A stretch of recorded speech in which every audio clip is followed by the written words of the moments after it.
All right, this is the best practices video for CTA Rotation 4 tiny house. So one of the first things you guys need to do is you need to finish this gable right here, or this dormer rather, okay? So far we've got the fascia board in. It's partially nailed off, so we're gonna hold off on that. One of the last things to do is we'll need to countersink these nails. By countersink, I mean use a nail set, drive the nail below the surface of the wood. But a couple things we need to do here before we go. First of all, we need a ridge board that connects. This point goes back at a straight line to that rafter back there. Okay, so you'll need to use a level, set a level on the top of this to the top of that rafter right there and find out how long that is. Okay, and then you'll cut a 2x6. Actually, we could use a 2x4 there. A 2x4 that's square on this end and has a slope on that end to match that rafter. So cut one and match it, make sure it sets perfectly to the top of this and to that and sits level. Okay, so we'll cut that and install it. It will install with finished nails here. Okay, actually like 1, 2, 3, 4. And then you can use just regular framing nails back on that side because it will get covered.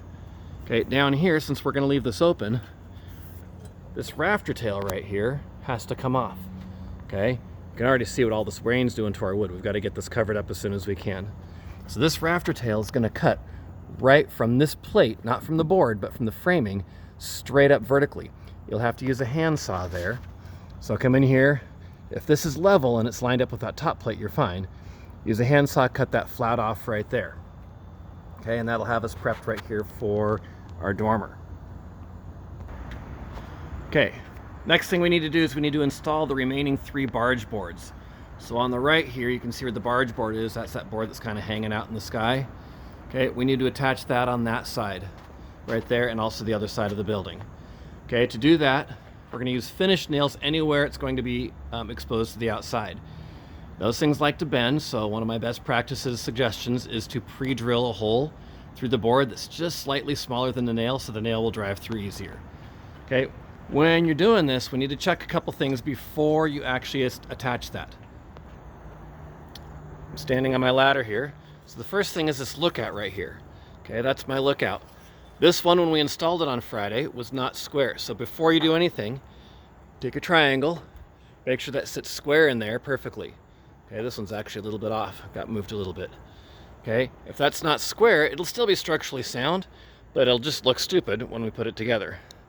Okay, you can see right here, those bent nails I was talking about. We didn't pre-drill these and ended up bending them. It's holding it in place, but before we go to finalize this, these have to be removed and reinstalled with straight nails. Okay, when you remove these nails, take a piece of wood, not the metal, but use it like this. Put something under your hammer so that when you roll back the hammer, it's pressing against your wood and not the finished barge rafter. Okay, this will be seen in the finished product. So again, when you pull those nails out, put something under your wood so that your hammer doesn't crush it. On these lookouts, like I said, the first thing to do is to check for square. The second thing you need to do is make sure it is the correct length. Okay, so checking the length. Start at the end where it's already attached. All 4 of these should be exactly the same. Okay, so if I get in here and measure this, we are at, 12 5/8 from the inside, or from inside of the measurement to the inside. Okay, inside to inside, 12 5/8. Whee! Getting dizzy here.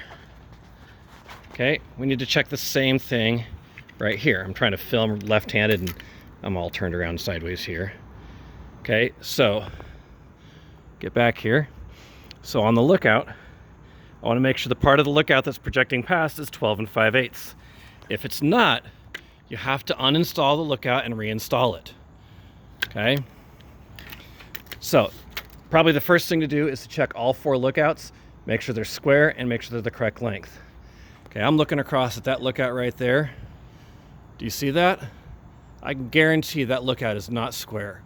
I'm not sure what happened there, but it ain't square, which means these nails here have to come out.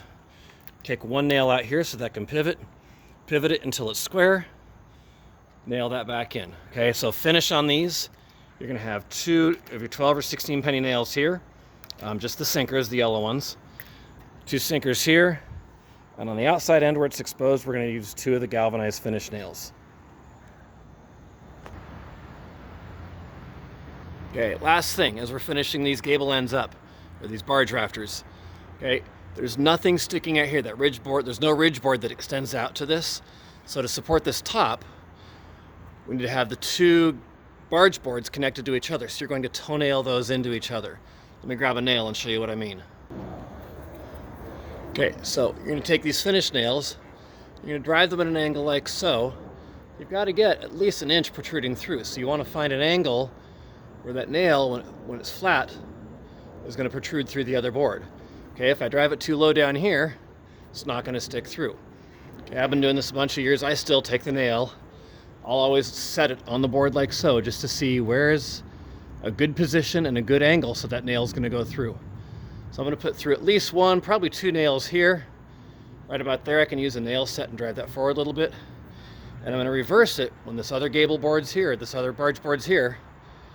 I'm going to put a nail in this angle too, so that they're crisscrossing and get some maximum strength. If you have to, use a clamp across these two boards to hold them flat. I don't want one board going whonk like that and the other board going whonk like that. And they do actually make that sound, by the way. Okay, so again, use a clamp.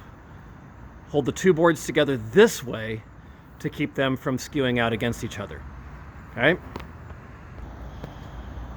All right, last couple things on best practices when you're standing on a ladder. Please remember, it even says right here, danger. The words are gone, but this is not a step. Okay, no feet on this step, no feet on this step. If you need to get higher, use the 6-foot ladder or the 8-foot ladder instead of the 6-foot ladder. Also, if you're standing up high and you're in a precarious situation, somebody should be standing at the base of the ladder, holding the ladder on both rungs so that the person on the ladder doesn't fall and die. And finally, while we're on the subject of best practices, there are nails all over the parking lot. Okay, if you are waiting for a job to get done, you're waiting your turn to do something, you're not sure what to do, your job is to walk around and pick up these nails that are all over the place out here. Get those picked up and thrown in the garbage can. Okay? If they're straight, put them back in a container so they can be reused, because these are getting expensive.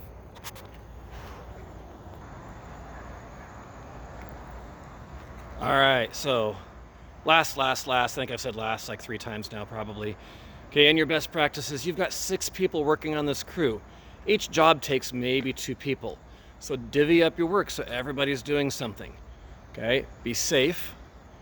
Only one person on a ladder at a time. Use the correct ladder, but everybody's doing something. If you don't have an immediate job to do, look for something you can do to get the next job ready.